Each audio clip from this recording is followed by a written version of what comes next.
riot view surrounding the Olympic Stadium in Athens, Greece. The year was 2007. At one point, the ticketless fans were ruthlessly trying to get into the stadium. But police hurled tear gas in the crowd, which drew them back. But the true battle was in the rectangular-shaped green turf inside the stadium. The winner of the duel would be the soccer player of the world. Today I'd like to inform you about a sport that has taken the world by storm: soccer. This sport has been popular around the world. My points are the history of soccer, the setup, and the amazing story of how one young man has honored God through his soccer career. Throughout history, this sport has been popular around the world. In ancient times, the Chinese, Greeks, and Romans kicked balls in a net as their favorite sport. In China, around the 2nd and 3rd century BC, they played a game originally called tutsu that involved kicking a leather ball stuffed with fur. Just like soccer, hands were not allowed. In Mexico, the goal was scored in the 50 ball with a rubber ball shot for a ring. The first fruit ball played in Britain to start around day was a legendary game that involved kicking a head of a defeated Danish prince. Since violence was common in these games, they were banned by the King of England in the 1300s. Finally, in the 1600s, soccer was made legal again in England. In the 1800s, soccer began to spread across the globe by British sailors, traders, and soldiers. Presently, soccer is one of the most popular sports in the world. The current setup of soccer places two teams, each consisting of 11 players, on a field about 120 yards long. On a team, there is one goalie, 3 to 4 defenders, 3 to 5 midfielders, and 2 to 3 forwards.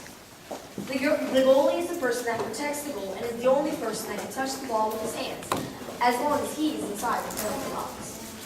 The defenders steal the ball from the offense. Midfielders are the hardest working players of the team.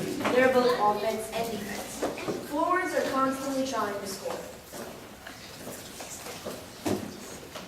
Ricardo Exexon dos Santos Liete is an example of a world-famous soccer player who decided to put God first in his life. He was born in a Christian family in Brasilia, the capital of Brazil. It's no wonder his little brother couldn't pronounce his name and nicknamed him Kaká, which stuck. Kaká was a shy boy and went to school at Brazilian Baptist School. At the age of 12, he said he became more in tune with God. When he was 15, he signed his first professional contract. At this age, he was 5 foot 3 inches tall and weighed 110 pounds, which was smaller than most of the boys of age. In October 2000, at 18 years old, Kaká's soccer career almost ended, but he continued to trust God. Through a pool accident, he fractured his 6th vertebrae at the top of his spine. The doctor said to his family he was lucky not to be paralyzed. Bedridden for 2 months, he thought he'd never play soccer, but God had other plans for Kaká. Through the prayers of many Christians, he was completely miraculously healed. Only 5 months later, Kaká became famous throughout the country after scoring twice in less than 2 minutes, making his team win the Rio Sao Paulo tournament. Today, once he became famous, he said, "I look at my new fame and success as a blessing from God and a platform that allowed me to share God's love with many people." Today I have informed you of the history of soccer, the setup, and the amazing story of how this young man has honored God through his career. Kaká has honored God in whatever he did, and God honored him because of his trust. We can trust God in whatever we do. 1 Samuel 2:37. Those who honor me, I will honor, but those who despise me will be disdained.